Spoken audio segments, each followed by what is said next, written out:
1,000 years ago, in the middle of the world's largest ocean, people were navigating without instruments, without maps, and without any technology that a modern sailor would recognize as useful. No compass, nor sextant, no charts, and no GPS. They were reading the ocean itself to find islands that were invisible from the sea until you were almost on top of them. These were the Polynesian Navigators, and the settlement of the Pacific that they accomplished over roughly 3,000 years is one of the most remarkable feats of exploration in the history of the human species. The scale of what they achieved is difficult to hold in the mind. The Pacific Ocean covers roughly 65 million square miles, more than all of Earth's landmass combined. Scattered across it are thousands of islands, most of them tiny, many of them so remote that they were unknown to the rest of the world until European explorers stumbled across them in the 16th, 17th, and 18th centuries.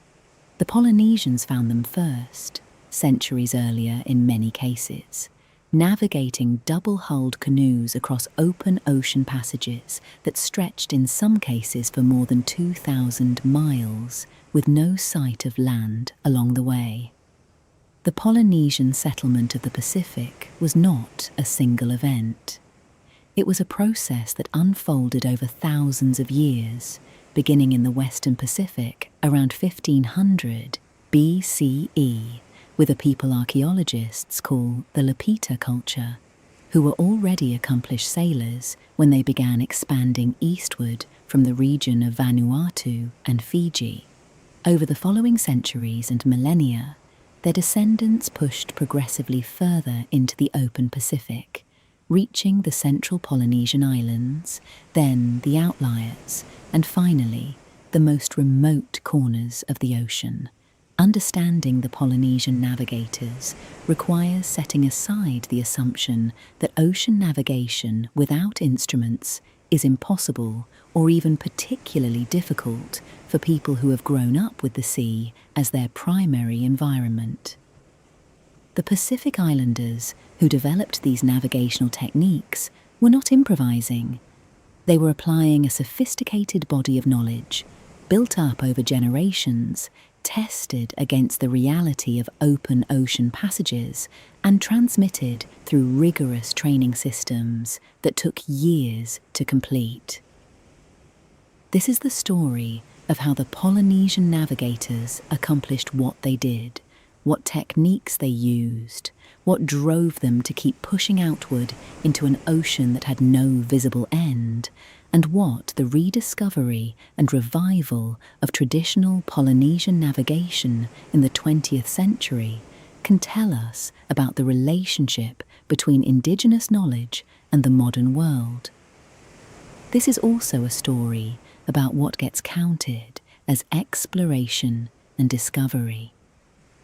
Western history books treated the European voyagers of the 15th and 16th centuries as the discoverers of the Pacific Islands. But those islands had been found, settled, and inhabited for centuries or millennia before any European ship came within sight of them. The Polynesian Navigators didn't discover islands that were unknown. They discovered islands that were unknown to Europeans, which is a very different thing.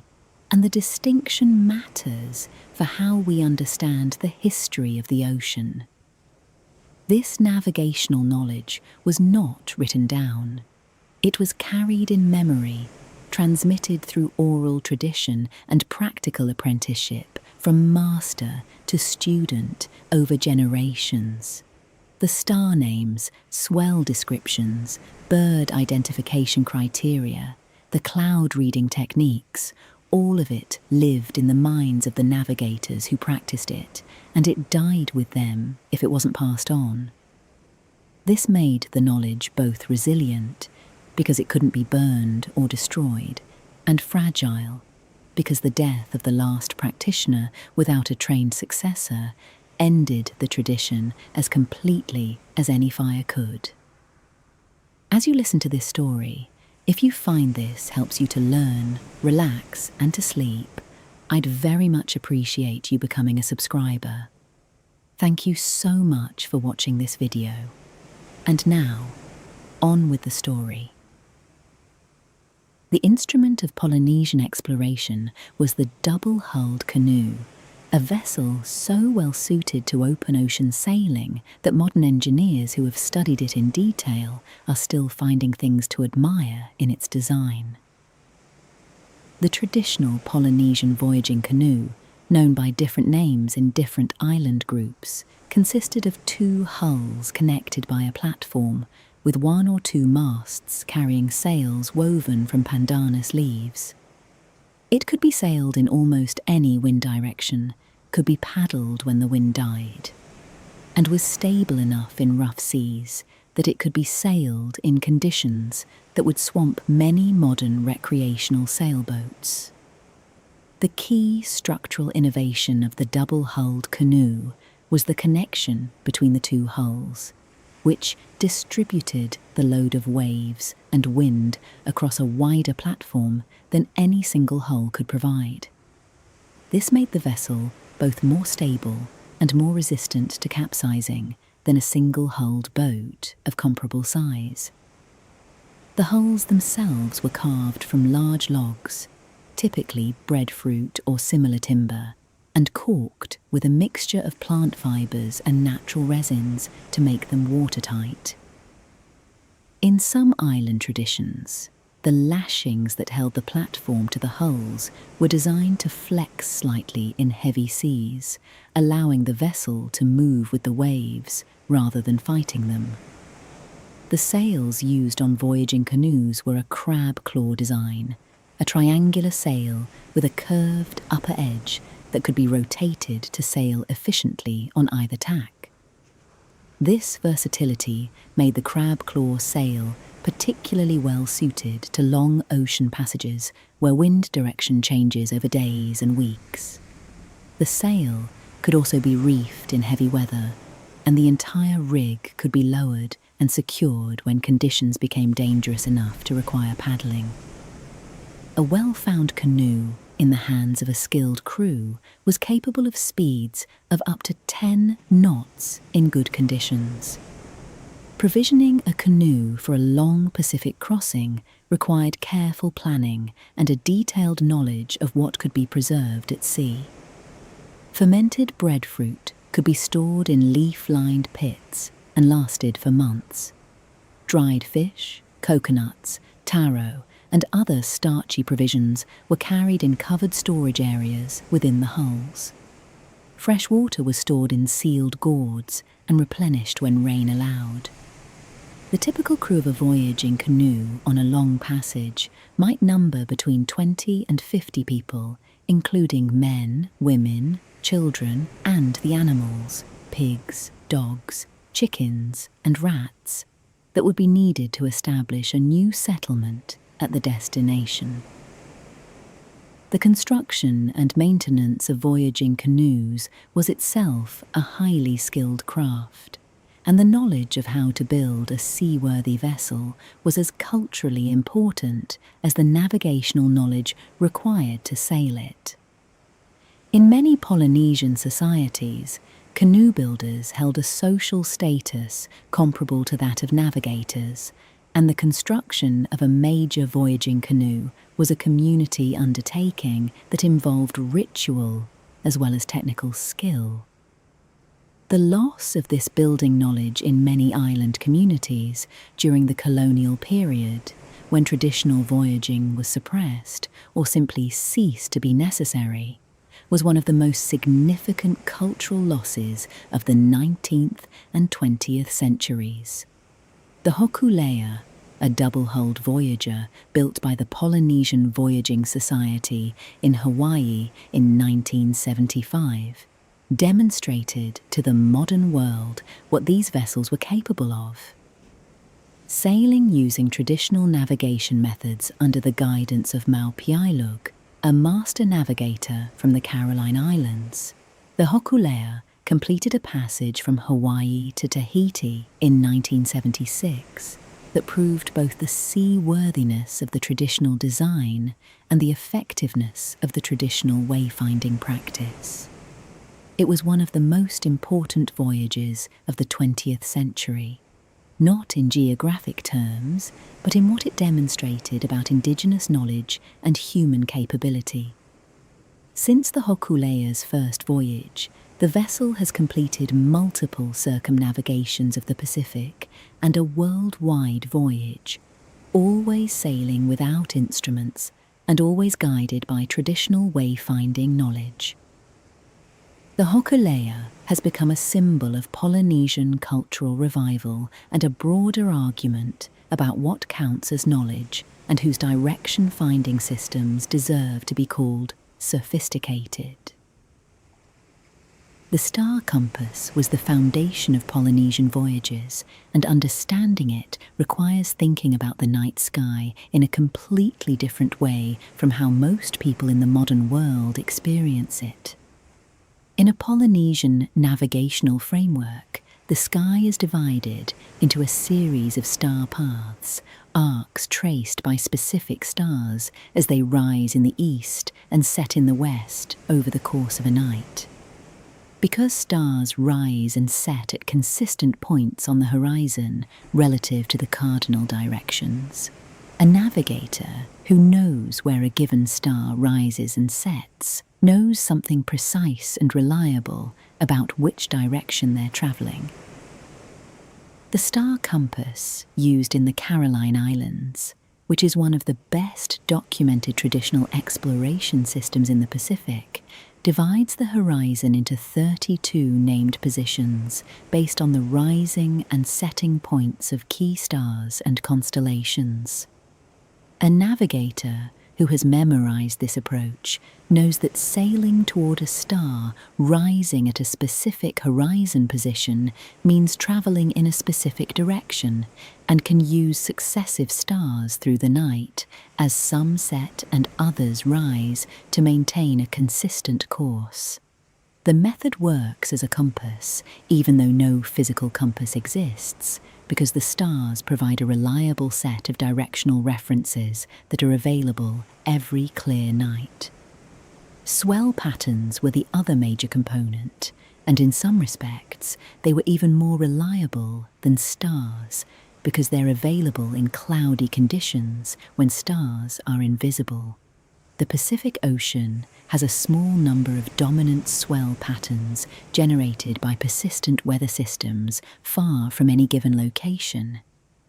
These swells travel across the ocean in consistent directions regardless of local wind conditions, and an experienced navigator can feel their direction and periodicity simply by paying attention to how the canoe moves through the water. Land-finding indicators extended the navigator's effective range well beyond what direct observation could achieve. Certain species of birds, particularly the golden plover and various species of tern, have predictable daily flight patterns that indicate the direction of land. Birds feeding at sea during the day fly back toward land at dusk, and a navigator who observes which direction the birds are flying, at the end of the day, is receiving reliable information about where land lies within roughly 30 to 50 miles. Floating vegetation, changes in watercolour, particular cloud formations that tend to form over islands, and phosphorescence patterns in the water at night all provided additional information about the proximity and direction of land. The method of ETAC, or moving island, is one of the most conceptually interesting aspects of Polynesian navigation. In the ETAC system, the pilot conceives of the canoe as stationary and the islands as moving past it.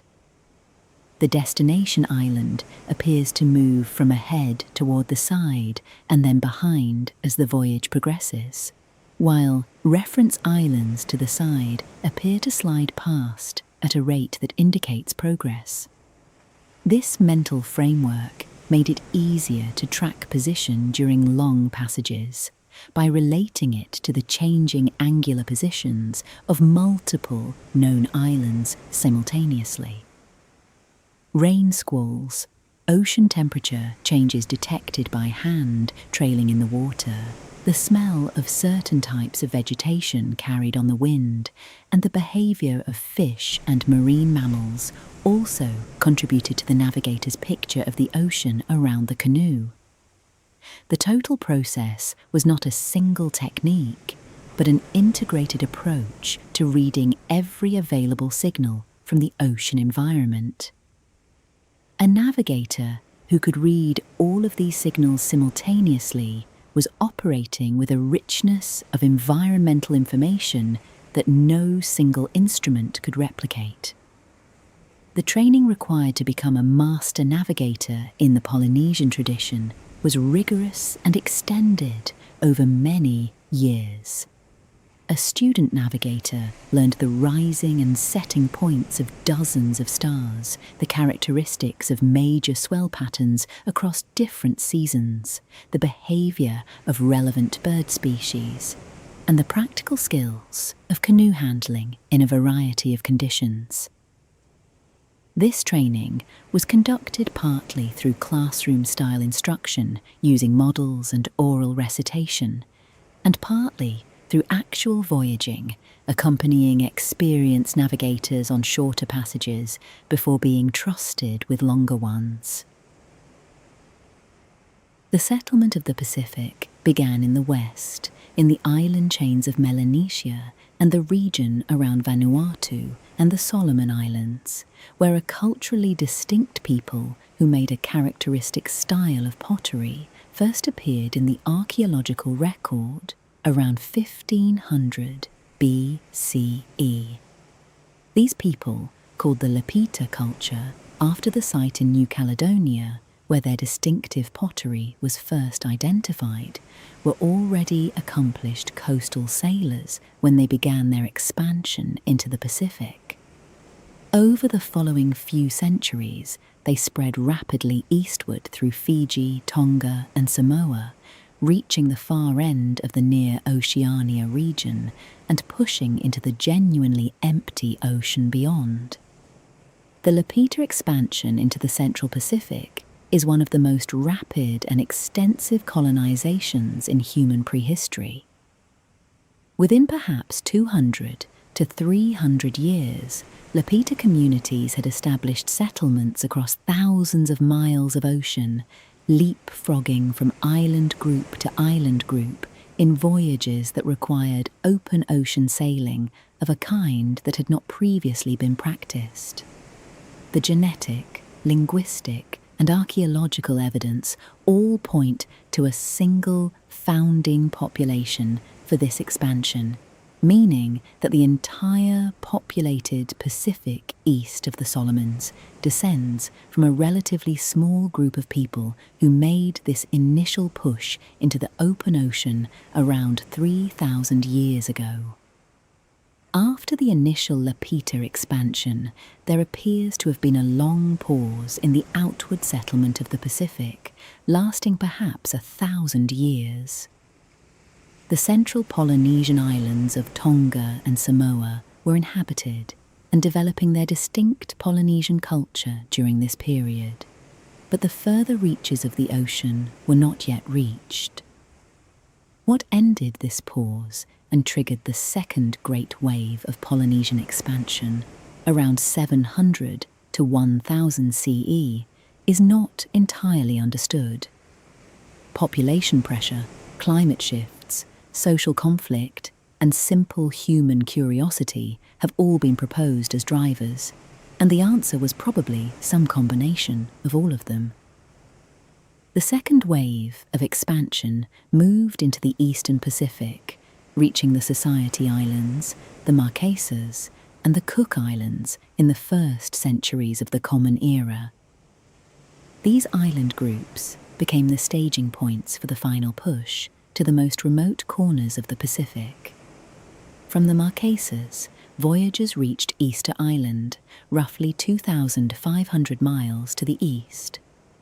From the Society Islands, voyagers reached Hawaii, more than 2,000 miles to the north. From the same general region, a southward voyage of similar magnitude reached the large and dramatically different environment of New Zealand. The question of whether the Polynesians also reached the Americas is one of the more interesting, unsettled debates in the archaeology of the Pacific. The sweet potato, which is native to South America, was cultivated across Polynesia long before European contact, and the Polynesian word for the sweet potato is closely related to the Quechua word used in the Andes. This suggests direct contact between Polynesia and South America, probably through Polynesian voyagers who reached the American coast and returned with the plant. Genetic evidence from human remains in both regions supports the idea of contact, though the details remain debated. The navigational demands of the initial Lapita expansion were extraordinary. Sailing eastward into the Pacific means sailing against the trade winds that blow from east to west across the tropical Pacific. To make eastward progress, Lapita sailors had to exploit the seasonal reversals and gaps in the trade wind pattern, waiting for favourable winds and making progress in short bursts when conditions allowed. This pattern of waiting for the right conditions and then moving quickly when they arrived requires both patience and the kind of detailed knowledge of seasonal wind patterns that only generations of careful observation can produce. The voyages of the Lapita people and their Polynesian descendants were not one-way migrations into the unknown. There is clear evidence from archaeological sites that voyagers maintained contact between island groups for extended periods, bringing back plants, animals, and materials that could only have come from specific islands. This means the practice was reliable enough not just to find a new island once, but to return to a known island repeatedly, an accomplishment that requires a significantly higher level of navigational precision than a one-way trip into the open ocean. Hawaii is one of the most remote island groups on Earth. The nearest continental landmass is roughly 2,400 miles away. The nearest Polynesian island group from which the settlement voyage likely departed is more than 2,000 miles to the south. The Hawaiian chain had been uninhabited for the entirety of its geological existence, hundreds of thousands of years before Polynesian voyagers arrived between approximately 300 and 600 CE and established the first human communities on what are now among the most studied islands in the Pacific. The settlement of Hawaii was not a single voyage, but a sustained period of contact and movement between Hawaii and the central Polynesian islands, probably spanning several centuries. Archaeological evidence, including the identification of plant species and animal bones that were introduced at different times, suggests multiple waves of settlement and resupply voyages. The navigational routes between Hawaii and the southern Polynesian islands were apparently maintained for generations, meaning that the navigators of this period were capable of making a return voyage of more than 2,000 miles, arriving back at a specific small island group in the central Pacific after crossing an ocean with no landmarks along the way. The Hawaiian Islands were, by the time of European contact in 1778, one of the most densely populated island groups in Polynesia, with an estimated population of between 300,000 and 1 million people. The society that had developed over roughly 1,000 years of settlement was complex, stratified, and highly adapted to the particular resources and constraints of the Hawaiian environment. Sophisticated aquaculture systems, including extensive fish ponds constructed along the coastlines that are among the largest human-built aquaculture environments in the pre-modern world, allowed the Hawaiian population to support a density that the natural marine resources alone could not have sustained. The contact between Hawaii and the rest of Polynesia appears to have ended several centuries before European arrival. By the time Captain Cook arrived in 1778, the Hawaiians had no tradition of long-distance voyaging and no functional memory of where their ancestors had come from. Cook's arrival was interpreted through a framework in which a large vessel arriving from the sea had a specific spiritual significance, and the interaction between Cook's expedition and the Hawaiian population that followed was one of the most documented and most analysed first contact events in the history of Pacific exploration. The story of Hawaiian seafaring after the arrival of Europeans is in some respects a story of loss and then revival. Traditional voyaging canoes were no longer built by the early 19th century. The navigational knowledge that had guided the settlement of Hawaii was no longer practiced. The language and cultural practices that encoded that knowledge were under sustained pressure from missionary activity and colonial governance. The revival of traditional Hawaiian wayfinding that began in the 1970s was therefore not just a cultural project, but an act of recovery, an effort to reconstruct a tradition that had been interrupted for more than a century. The navigational challenge of reaching Hawaii from the Central Pacific was compounded by the fact that Hawaii lies to the north of the equator, in a zone where the trade winds become less reliable and the weather patterns more variable. Voyagers heading north from the Marquesas or the Society Islands would have had to transition from the trade wind zone they knew well into the less predictable weather of the subtropical Pacific. That they managed this transition successfully and did so repeatedly over several centuries of contact voyaging is a measure of how adaptable the system was to unfamiliar conditions. The Hawaiian fish pond arrangement is worth noting as an example of what Polynesian settlers accomplished when they had time and resources to develop a new environment. The fish ponds were constructed by building stone walls in shallow coastal areas, creating enclosures where fish could be raised in conditions of controlled feeding and protection from predators. The largest of these ponds covered hundreds of acres and were capable of producing thousands of pounds of fish per year. They represent a sophisticated understanding of marine ecology and aquaculture that developed entirely within the Polynesian intellectual tradition. The settlement of New Zealand, which Polynesian settlers called Aotearoa, is the last major chapter in the Polynesian expansion story, and in some ways the most dramatic. New Zealand is the largest landmass settled by Polynesian voyagers, comprising 2 large islands with a combined area roughly the size of Great Britain.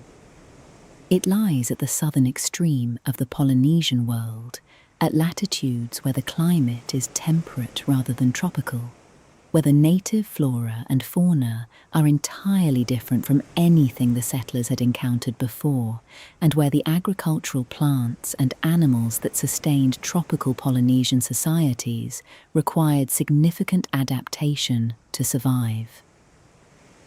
The settlement of New Zealand appears to have occurred around 1280 CE, based on the most recent analysis of radiocarbon dates from early sites and the arrival dates of the rat, which the Polynesian settlers brought with them and whose spread through the islands can be tracked in the fossil record. This makes New Zealand one of the last large habitable land masses on Earth to be settled by human beings. The voyage from the central Polynesian islands to New Zealand against the prevailing winds and currents was one of the most challenging in the entire history of Pacific exploration. The environment the Polynesian settlers encountered in New Zealand was unlike anything in their experience. The islands were covered in temperate forest rather than tropical jungle. The native bird fauna included the moa, a group of flightless birds ranging from turkey-sized to the enormous South Island giant moa, which stood over 3 meters tall and was the largest bird to have lived in the recent past. The Haast's eagle, the largest eagle ever to exist, hunted the moa from the air. There were no land mammals except bats. The Maori culture that developed in New Zealand over the following centuries was a remarkable adaptation of Polynesian culture to a temperate environment. The sweet potato, the kumara, proved adaptable enough to sustain the population if cultivated carefully. The abundance of large game, particularly the moa, provided a protein source unlike anything available in tropical Polynesia. The moa were extinct within a few centuries of Polynesian arrival, a pattern of megafauna extinction following human settlement that has been repeated across the Pacific Islands. The achievement involved in settling New Zealand is particularly impressive because of the return voyage. Archaeologists have found material in New Zealand that originated in the central Pacific Islands, including stone tools made from materials not found in New Zealand and species introduced from elsewhere. This material demonstrates that the initial settlers maintained contact with their home islands for at least some period, meaning that navigators made the return voyage from New Zealand to the central Pacific, a journey against the prevailing wind and current, and then returned. The settlement of New Zealand also produced what may be the most physically demanding navigational challenge in the entire Polynesian expansion story. To reach New Zealand from the Central Pacific, voyagers had to sail south through the trade wind zone, across the horse latitudes where winds are light and variable, and then into the westerlies of the Southern Ocean, where wind and sea conditions are dramatically more severe than anything encountered in the tropical Pacific. That navigators accomplished this passage at all, and apparently did so multiple times, is remarkable by any measure.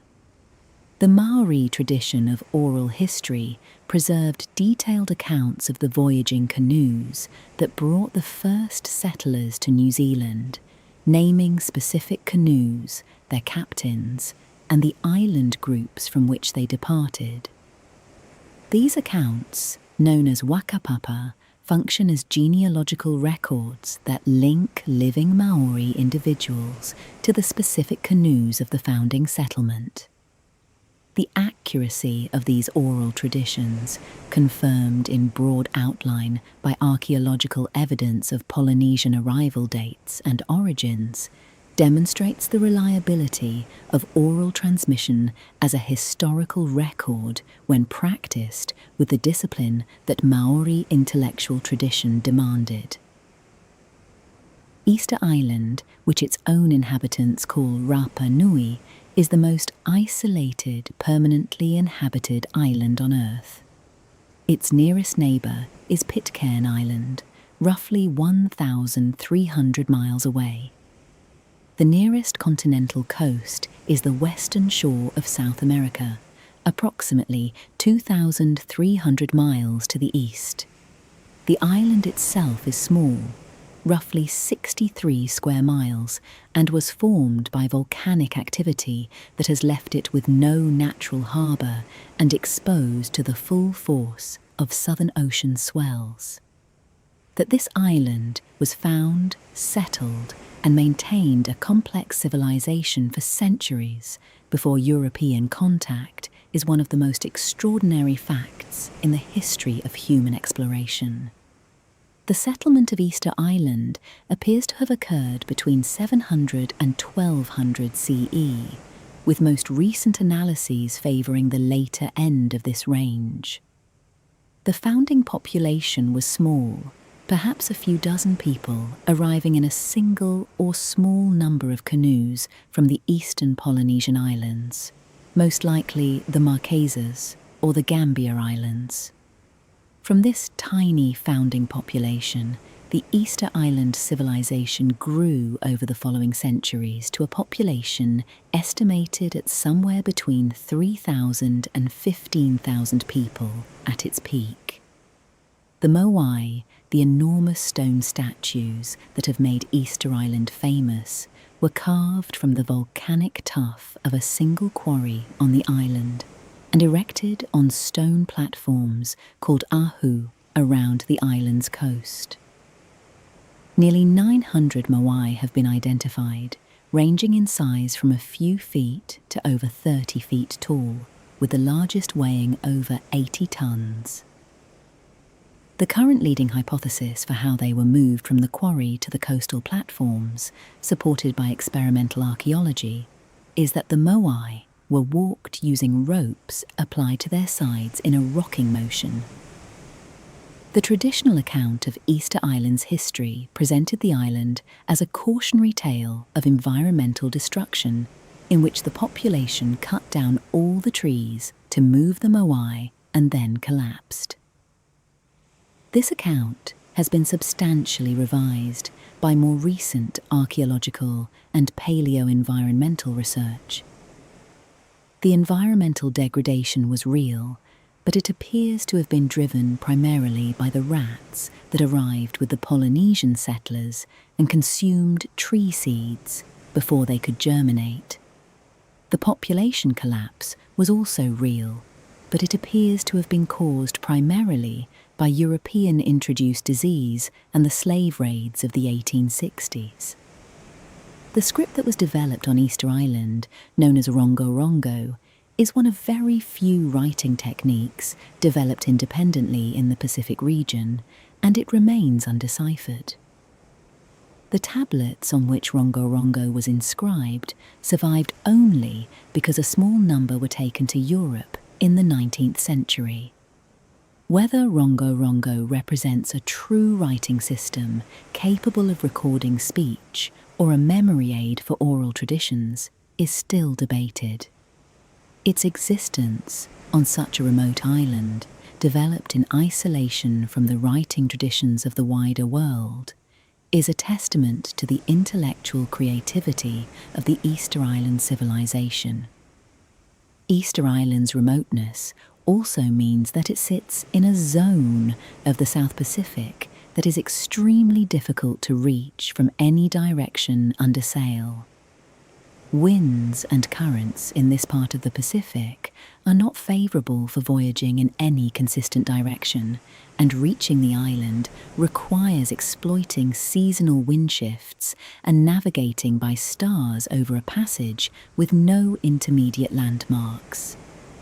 The Polynesian Navigators, who found Easter Island, were operating at the absolute limit of what traditional navigation could achieve. The isolation of Easter Island also means that it provides one of the clearest natural experiments in human cultural development anywhere in the Pacific.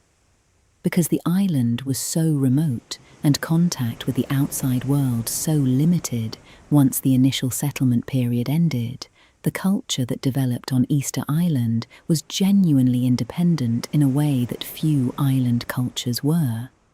The moai, the Rongo Rongo script, the distinctive art styles, and the complex ceremonial calendar that the Easter Islanders developed are all products of a society working out its own solutions to the universal problems of human social organization without external influence. The revival of traditional Polynesian navigation in the 20th century is one of the more remarkable cultural and intellectual stories of the modern era, and it began with a problem. In the early 1970s, a group of scholars and activists in Hawaii were arguing that the settlement of Hawaii by Polynesian voyagers was a deliberate, skilled accomplishment rather than an accident of drift and chance.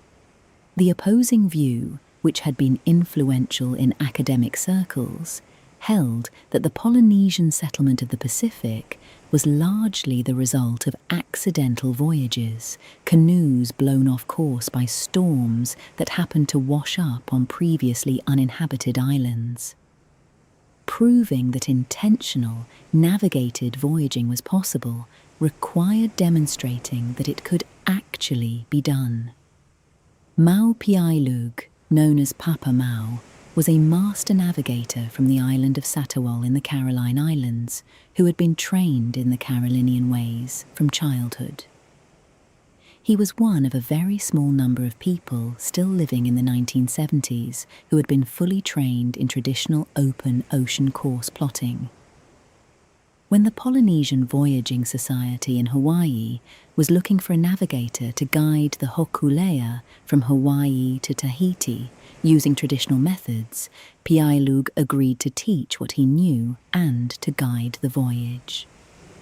The 1976 voyage of the Hokulea from Hawaii to Tahiti, guided by Piailug, using no instruments, covered more than 2,500 miles in 34 days and arrived within easy sight of Tahiti on the first approach.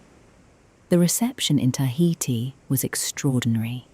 Thousands of people came to the waterfront to see the canoe arrive, and the voyage was front-page news across the Pacific. It demonstrated that traditional Polynesian navigation was capable of reliably guiding a vessel across 2,500 miles of open ocean to a specific destination. The intentional settlement hypothesis was vindicated. That voyage also sparked a public debate about the history of Polynesian exploration that had real consequences for how Pacific history was taught and understood. Academic institutions that had dismissed the intentional voyaging hypothesis were forced to reconsider their position in light of empirical evidence that the traditional system actually worked. This reconsideration didn't happen overnight, but it contributed to a broader shift in how scholars evaluated indigenous knowledge and what counted as a reliable source of historical evidence. The revival of traditional navigation in Hawaii sparked a broader cultural renaissance across the Pacific. Other island groups began building their own voyaging canoes and training their own navigators. The Polynesian Voyaging Society's educational programs brought the teaching of these methods into schools. The Hokulea's subsequent voyages, which included passages to New Zealand, Easter Island, and eventually a worldwide circumnavigation completed in 2017, demonstrated that the traditional way was capable of navigating not just within the Pacific, but across any ocean.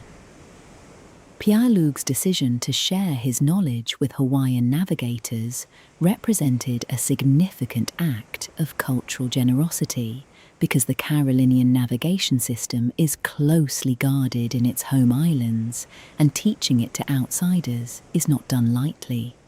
His reasoning was practical and visionary. He could see that the knowledge was at risk of disappearing, and sharing it with committed practitioners was better than allowing it to die. Nainoa Thompson, who became the first Hawaiian navigator to guide a traditional voyaging canoe using traditional methods in centuries, was Piailug's primary student and has continued teaching and extending the tradition. The worldwide voyage of the Hokulea, completed in 2017, represented the culmination of 40 years of revival.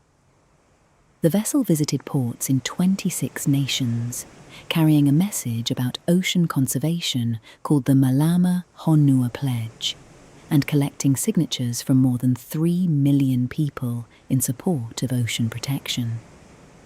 The choice to frame a traditional Polynesian voyaging vessel as a vehicle for environmental advocacy was deliberate and effective, connecting the intimate knowledge of the ocean that traditional navigation represents with the urgent need to protect that ocean from the threats it currently faces. The Polynesian Navigators accomplish something that tells us several important things about the ocean, about human capability, and about the nature of knowledge. The first thing it tells us is that the Pacific Ocean, which looks on a map like an almost featureless expanse of blue, is in fact a richly structured environment whose patterns of wind, wave, star, and life are detailed and consistent enough to serve as a reliable method. The ocean that the Polynesian navigators crossed was not empty. It was full of information, and they had learned to read it. The star paths, the swell patterns, the bird flight directions, the floating vegetation, the phosphorescence, the water temperature changes.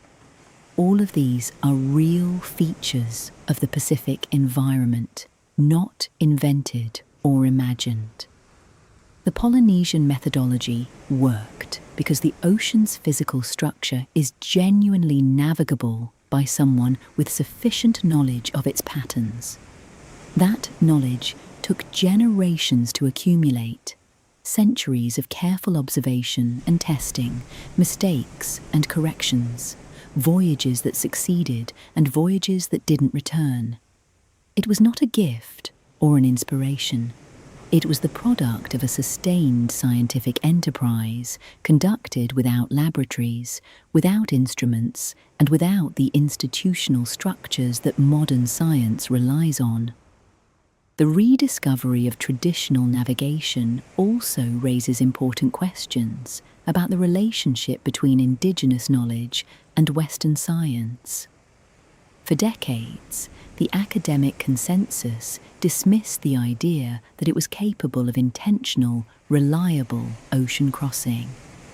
That dismissal was based partly on a failure of imagination, an inability to conceive that a charting method without instruments could be sufficiently accurate, and partly on a broader tendency to underestimate the sophistication of non-Western knowledge systems. The Hokulea voyages corrected the factual error, but the broader pattern of underestimating indigenous knowledge continues in many other contexts. The Polynesian voyaging tradition also tells us something about motivation and risk. People don't repeatedly cross 2,000 miles of open ocean in small wooden boats unless they have compelling reasons to do so.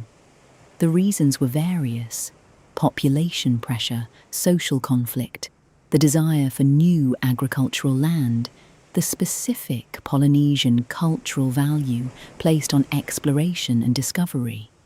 But the willingness to face that risk, generation after generation, produced the most extensive maritime expansion in human history. There is also something in the Polynesian navigating tradition that speaks directly to the situation of the modern ocean. The navigators who crossed the Pacific did not treat it as a resource to be extracted or a barrier to be overcome. They treated it as an environment to be understood, read, and respected. Their relationship with the ocean was one of intimate attention and accumulated knowledge, not mastery or control. That relationship produced the most extensive maritime exploration in human history, and it did so in a way that left the ocean itself unchanged. It's a model of engagement with the natural world that the modern world has largely abandoned and is only beginning to rediscover. The ocean itself was the ultimate teacher of the Polynesian navigators. Every voyage was a lesson, every swell pattern a piece of data, every bird flight a signal that added to the accumulated knowledge of what the ocean contained and how it behaved. The navigators didn't conquer the Pacific. They learned to read it, and in reading it, they transformed it from a barrier into a highway that connected the most scattered human communities on Earth. That transformation is one of the most significant things any group of humans has ever done in their relationship with the ocean, and it was accomplished not with instruments and engines, but with patience, observation, and an intimate knowledge of the sea. The Polynesian Navigators crossed the largest ocean on Earth in wooden canoes, guided by stars and waves and the behavior of birds, finding islands no one else knew existed and connecting the most scattered human communities in history. The Pacific was not an obstacle to them. It was home. In our next episode, we explore the Silk Road of the sea, the ancient and medieval maritime trade routes that connected China, India, Arabia, and East Africa in a network of commerce that moved silk, spices, porcelain, and ideas across the Indian Ocean for thousands of years before European ships ever entered those waters. Until then, thank you for listening.